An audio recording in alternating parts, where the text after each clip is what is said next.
आप देख रहे हैं, आपके साथ मैं हूं कंचन डोगरा नेगी। सुबह के 10:30 बज चुके हैं और आज की बड़ी खबर से हम बुलेटिन का आगाज कर रहे हैं। बड़ी खबर, मुख्यमंत्री त्रिवेंद्र सिंह रावत के दिल्ली दौरे का आज तीसरा दिन है। मुख्यमंत्री त्रिवेंद्र सिंह रावत आज प्रधानमंत्री नरेंद्र मोदी से मुलाकात करने वाले हैं। कई मुद्दों पर चर्चा होने की संभावना है। शाम के 4 बजे का समय जब मुख्यमंत्री त्रिवेंद्र सिंह रावत प्रधानमंत्री नरेंद्र मोदी से मुलाकात करेंगे। कई केंद्रीय मंत्रियों से भी आज मुख्यमंत्री त्रिवेंद्र सिंह रावत का मुलाकात का कार्यक्रम है।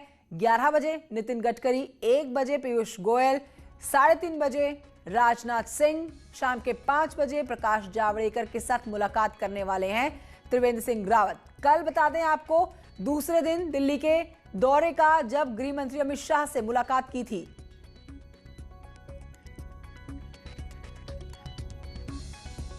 तो आज कई कैबिनेट मिनिस्टर्स के साथ मुलाकात त्रिवेंद्र सिंह रावत की, और दूसरी तरफ प्रधानमंत्री नरेंद्र मोदी के साथ शाम का मुलाकात का कार्यक्रम।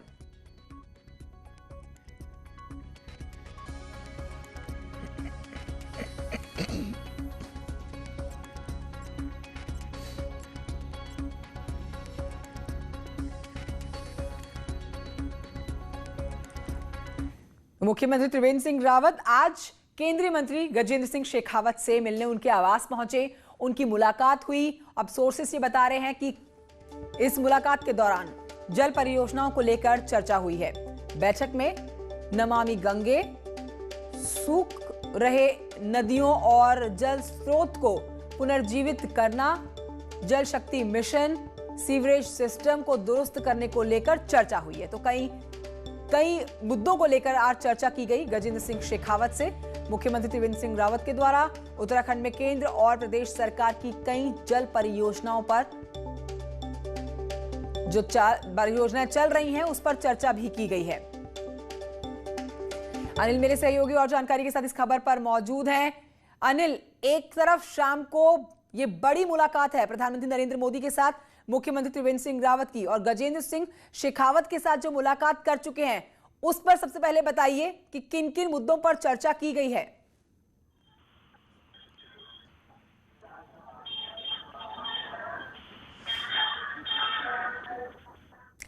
अनिल, आवाज पहुंची आप तक मेरी? जी आज करीब 40 मिनट से अधिक देरी तक मुख्यमंत्री और केंद्रीय मंत्री गजेंद्र सिंह शेखावत के बीच चर्चा हुई है, जिसमें कई मुद्दों पर, कई विषयों पर चर्चा की गई विस्तार से, जिसमें अहम रहा कि नमामि गंगे मिशन जो है उसको कैसे एक्सपेडाइट करना है, साथ ही साथ जो सीवरेज सिस्टम है प्रदेश का उसको कैसे दुरुस्त करना है। इसके अलावा जो नदियां हैं, जो जलाशय हैं, जो स्रोत हैं पानी के, उसको कैसे पुनर्जीवित करना है, इस पर विस्तार से चर्चा हुई है। और अब से थोड़ी देर के बाद करीब 11 बजे के करीब केंद्रीय मंत्री जो हैं सड़क परिवहन और राजमार्ग एमएसएमई मंत्री हैं नितिन गडकरी, उनसे मुलाकात होनी है। उम्मीद की जा रही है कि इस बैठक में जो मुजफ्फरनगर से हरिद्वार के बीच का जो हाईवे है उसको एक्सपेडाइट करने की बात की जा सकती है काम को लेकर के, क्योंकि फिनिशिंग करने में बस कुछ ही काम रह गए हैं और आने वाले समय में कुंभ मेला भी स्टार्ट होना है, तो उसको लेकर भी आज इसमें चर्चा हो सकती है। इसके अलावा जो अन्य सड़क परियोजनाएं हैं उसके लिए जो भूमि अधिग्रहण होना है उसको लेकर केंद्रीय मंत्री के तरफ से मुख्यमंत्री से अपील की जा सकती है कि जो भूमि अधिग्रहण का काम है उसमें तेजी लाया जाए। साथ ही यात्रा जो है उसकी प्रगति क्या है उसको लेकर की भी चर्चा की जा सकती है। ठीक है अनिल, बहुत शुक्रिया, आपका नजर बनाए रखिए। आपके पास और जानकारी के लिए फिर लौटेंगे। वहीं आपको बताएं इस बीच कि मुख्यमंत्री ने सोमवार को केंद्रीय गृह मंत्री अमित शाह के साथ मुलाकात की है, और इस दौरान मुख्यमंत्री त्रिवेंद्र सिंह रावत ने गृह मंत्री को चमोली आपदा के बारे में जानकारी भी दी है। राहत कार्यों के बारे में भी जानकारी दी गई है। मुख्यमंत्री के द्वारा गृह मंत्री को सीएम त्रिवेंद्र ने बताया कि उन्होंने उत्तराखंड में आईआरबी की बटालियन खोलने की मांग की है, जिस पर गृह मंत्री ने अमित शाह ने मंजूरी दी है। गृह मंत्री अमित शाह ने इस बात पर मंजूरी दे दी त्रिवेंद्र सिंह रावत को। साथ ही सीएम ने बताया कि अब राज्य में राहत कार्यों के लिए बीएसएफ के आधुनिक हेलीकॉप्टर मिल सकेंगे।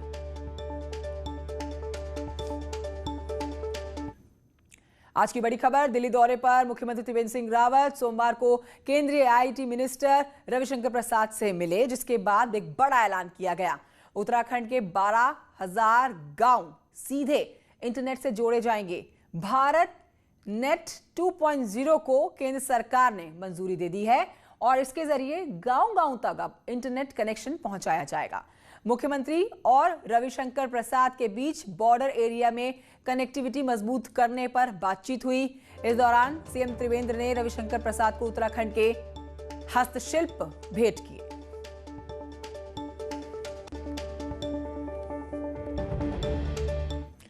अब आगे बढ़ रहे हैं आज की एक और बड़ी खबर के साथ। अपना उत्तराखंड में आपको बताएं कि 1 मार्च से गैरसैंण में होने वाले विधानसभा सत्र की तैयारियां शुरू कर दी गई है। तैयारियां जोरों पर हैं। आज विधानसभा अध्यक्ष ने सुरक्षा समिति की बैठक बुलाई है।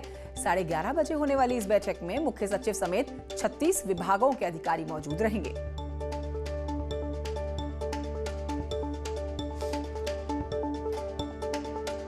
आइए सीधे रुख करते हैं। मेरे सहयोगी सुनील नप्रभात और जानकारी के साथ इस खबर पर मौजूद हैं।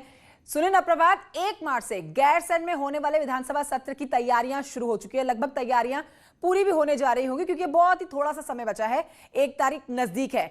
हम क्या देखने वाले हैं इस बार विधानसभा सत्र में? किन किन महत्वपूर्ण मुद्दों को उठाया जा सकता है? बजट कितना आ सकता है? प्रदेश को क्या कुछ मिल सकता है बड़ा? और कितने दिन ये विधानसभा सत्र चलने वाला है?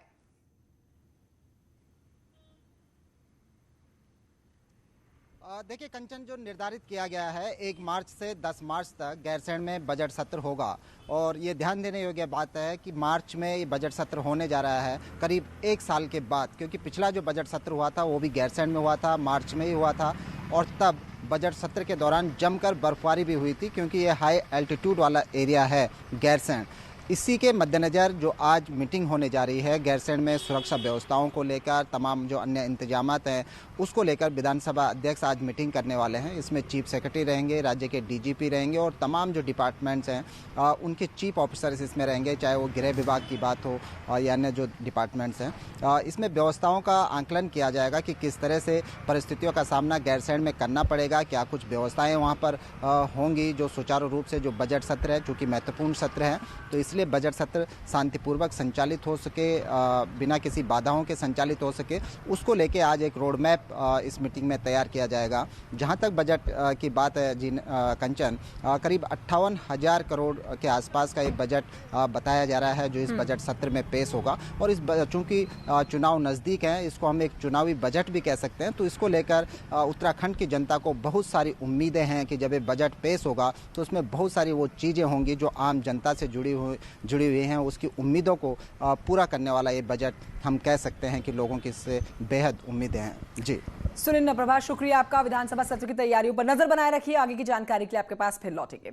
अब बढ़ते हैं आगे। खबर उधम सिंह नगर से है जहां के बाजपुर में उस वक्त हड़कंप मच जाता है जब एक महिला ने अपनी जमीन पर कब्जा करने के आरोप लगाते हुए आत्मदाह करने के लिए पेट्रोल लेकर पहुंच जाती है। मौके पर पहुंची पुलिस ने इस महिला से पेट्रोल छीना, एक बड़ा हादसा होने से बचा लिया।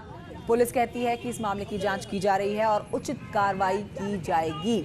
महिला का आरोप है कि मंत्री अरविंद पांडे के भाई अमर पांडे ने उनकी जमीन पर कब्जा किया है।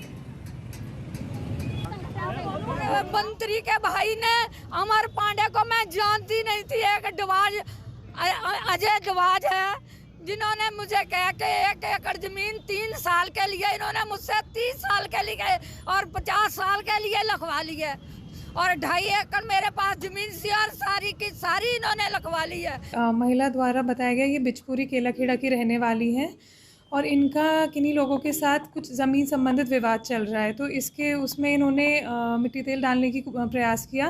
मौके पर पुलिस फोर्स ने पहुँच कर इन्हें रोका गया और आगे की बात की गई है। संबंधित विभाग को बता दिया गया, सूचित कर दिया गया है और आगे जो भी इसमें जांच में इनकी कार्रवाई की जाएगी। तो आप महिला देख रहे हैं अपना दर्द बयां करते हुए, हाथ में बैनर लेकर इस समय धरना प्रदर्शन करती हुई ये महिला उधम सिंह नगर से आती हुई तस्वीर, जिसमें महिला कह रही है कि गलत तरीके से उसकी जमीन हड़प ली गई है। बाजपुर में ये खबर जैसे ही बाहर निकलती है हड़कंप मच जाता है क्योंकि एक मंत्री के भाई के ऊपर सीधे तौर पर उंगली उठाई गई है। महिला अपनी जमीन पर कब्जा करने का आरोप लगाते हुए आत्मदाह करने के लिए पहुंची थी।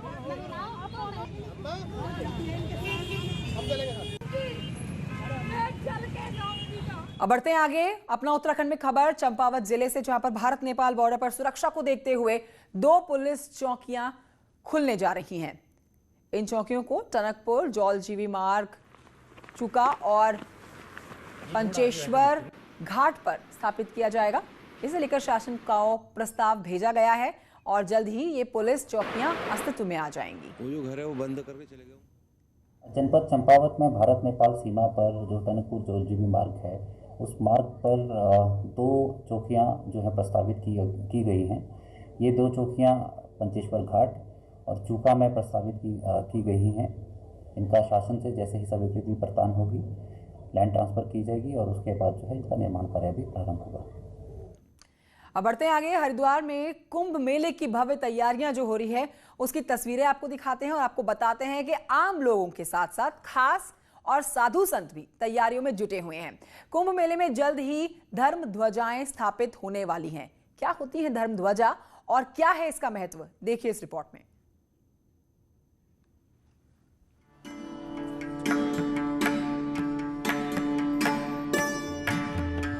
हरिद्वार कुंभ को लेकर तैयारियां जोरों पर हैं। 18 फरवरी को मेला प्रशासन के लोग अखाड़ों की धर्म ध्वजा के लिए खास लकड़ियां लेकर हरिद्वार पहुंचे और इन्हें अखाड़ों को सौंपा। इसके बाद धर्म ध्वजा स्थापित करने के लिए अखाड़ों की तैयारियां भी तेज हो गयी। सभी अखाड़े अलग अलग तारीख पर इन धर्म ध्वजाओं को स्थापित करेंगे।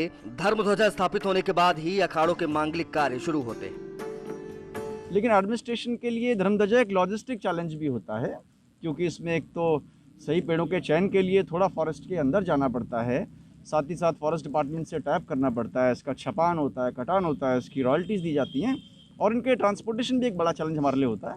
तो जब ये धर्म ध्वजा स्थापित हो जाती है ना, तो जब स्थापित होने के बाद जो अपने हमारे अखाड़े के जो कार्य है, मांगलिक कार्य हैं, शुरू होने हैं, पेशवाई हैं, ये हैं, आपका मतलब श्री महंताई है, खालसे की स्थापना है, ये सब धर्म ध्वजा के बाद शुरू हो जाती है।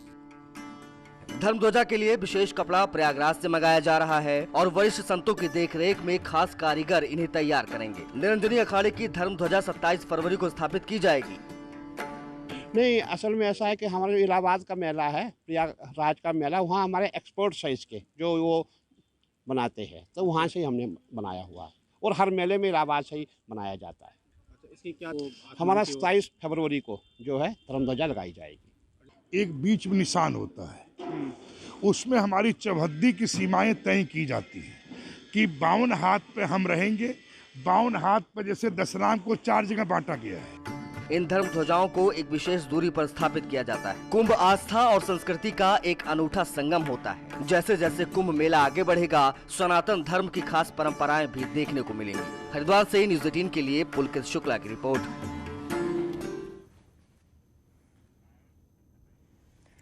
हरिद्वार महाकुंभ को लेकर अखाड़ों की तैयारियां अंतिम दौर में हैं और सभी अखाड़ों की धर्म ध्वजा की तारीख नजदीक आ रही है, जिसके लिए अखाड़ों के रमता पंच भी अखाड़ों में पहुंच रहे हैं।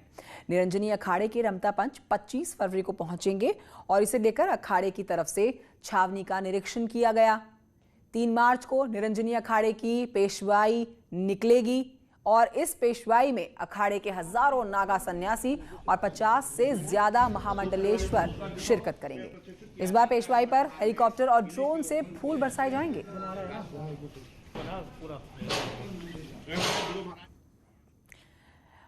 अब बात कोविड की होगी। कोविड के बढ़ते हुए मामलों के बीच में कुंभ में कोविड गाइडलाइंस का पालन करना और बेहतर स्वास्थ्य सेवाएं देना स्वास्थ्य विभाग के लिए एक बड़ी चुनौती बन गया है। ऐसे में ऋषिकेश से सटे हुए टिहरी जिले के कुंभ क्षेत्र में स्वास्थ्य विभाग तैयारियों में जुटा हुआ है। बाहर से आने वाले श्रद्धालुओं की टेस्टिंग बढ़ाने की व्यवस्था की जा रही है। ऋषिकेश के कोविड केयर सेंटर में 150 बेड के अस्पताल और नरेंद्र नगर में 200 बेड के अस्पताल हैं, जिनमें 7 आईसीयू तैयार किए गए हैं। सीएमओ के मुताबिक उनकी तैयारियां पूरी हो गई हैं। हमारे पास जो CCC है कोविड केयर सेंटर ऋषिलोक में, उसमें हमारे पास 150 बेड का हॉस्पिटल है, जिसमें कि 82 बेड्स में हमारे ऑक्सीजन पे है। और दूसरा हमारा कोविड हॉस्पिटल जो है नरेंद्र नगर में, उसमें हमारे 200 बेड है और साथ में हमारे 7 आईसीयू भी हैं। तो उसको देखते हुए हमारी पूरी तैयारी है। थोड़ा सी खबर जहां पर विद्युत विभाग ने वसूली अभियान शुरू कर दिया है। 12,000 से ज्यादा उपभोक्ताओं से 5 करोड़ रुपए की वसूली की जानी है। साथ ही आपको बताएं कि विभाग ने नगरपालिका, BSNL, स्वास्थ्य और शिक्षा विभाग पर भी लाखों का बकाया बताया, जिन्हें नोटिस भेजा गया। विद्युत विभाग के मुताबिक बिल नहीं जमा करने पर कनेक्शन काट दिए जाएंगे। उपभोक्ता में से 12,062 उपभोक्ता हैं जिनके ऊपर बकाया है। कुल 4,78,00,000 का बकाया है, जिनके खिलाफ हम लगातार रेवेन्यू कैंप्स लगा रहे हैं। ब्रेक के बाद बात होगी टिहरी जिले की, जहां पर नशे के खिलाफ पुलिस की कार्रवाई जारी है। 28 दिसंबर से 22 फरवरी तक चरस और स्मैक के 16 केस दर्ज हुए हैं। 8 किलो से ज्यादा चरस और 28 ग्राम से ज्यादा की स्मैक बरामद की गई है। 17 लोग गिरफ्तार किए गए हैं। अवैध शराब के मामलों में भी 31 लोगों की गिरफ्तारी हो चुकी है। पुलिस के मुताबिक नशे के खिलाफ लोगों को जागरूक भी किया जा रहा है और कार्रवाई जारी रहेगी। जिला टिहरी गढ़वाल में लगातार हम लोग अवैध शराब और ड्रग्स के खिलाफ मुहिम छेड़े हुए हैं और इस अभियान के अंतर्गत भारी मात्रा में हमारे द्वारा लगातार बरामदगी की जा रही है। साथ ही साथ जो प्रिवेंटिव एक्शंस हैं, जो सार्वजनिक स्थानों पे शराब पीना है या शराब पी के हुड़दंग करने की कार्रवाई है, उसके खिलाफ भी लगातार सख्त एक्शन हमारे द्वारा किया जा रहा है। टिहरी के बाद अब खबर उधम सिंह नगर से है, जहां पर अजीतपुर इलाके में रहने वाले एक बुजुर्ग की गोली मारकर हत्या कर दी गई है। ये मामला सामने आया है, जिसमें पुलिस ने अभी बताया है कि बुजुर्ग की हत्या के पीछे खनन और आपसी रंजिश की बात सामने आ रही है। पुलिस अब इस पूरे मामले की तफ्तीश में जुट गई है। जिसमें गंगाराम, जिनकी उम्र 60 साल की है और एक किसान थे, उनका मर्डर हुआ है और अपने घर में एक जो उनका गैराज टाइप का था उसमें ही वो सो रहे थे और सुबह 7 बजे करीब उनकी बेटी जब उनको देखने गई तो वो मृत पाए गए। तो इसमें तहरीर हमें प्राप्त हुई है। तहरीर में कुछ लोगों को नामजद किया गया है, उनको देखा जा रहा है, उनकी पुरानी रंजिश मृतक के साथ बताई जा रही है। तो उस सारे तथ्यों को वेरीफाई करते हुए कार्रवाई की जा रही है। चमोली आपदा पर आपको बताते हैं कि चमोली आपदा के बाद ऋषिगंगा नदी में झील बनी हुई है। अब इस पर नजर रखने के लिए पहले तो एसडीआरएफ ने वाटर लेवल सेंसर लगाया था, तो वहीं अब एसडीआरएफ ने क्विक डिप्लॉयबल एंटीना लगाए हैं, जिससे झील और आसपास की हर गतिविधि पर नजर रखी जाए। किसी भी विपरीत हालत में तुरंत एक्शन हो सके, आपदा टीमों को भी अलर्ट किया जा सके। क्यूरिए के जरिए कैसे झील पर नजर रखी जा रही है, आप इन तस्वीरों में देख सकते हैं।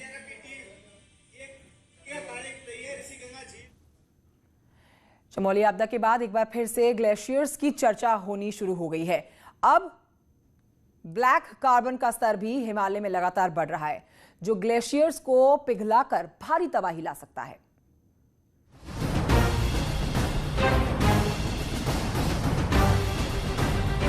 हिमालयी राज्यों में 10,000 तो अकेले उत्तराखंड में 1,000 से ज्यादा ग्लेशियर हैं। अब तक ग्लोबल वार्मिंग की मार झेल रहे ग्लेशियर अब ब्लैक कार्बन की भी चपेट में हैं। वैज्ञानिकों का दावा है ब्लैक कार्बन ग्लेशियरों को जल्दी पिघला रहा है। ग्लेशियर पिघलने की रफ्तार बढ़ रही है।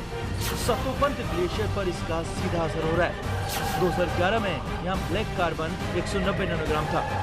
2016 में सतोपंत में ब्लैक कार्बन बढ़कर 199 नैनोग्राम हो गया और 2019 में यही ब्लैक कार्बन का स्तर बढ़कर 208 पहुँच गया।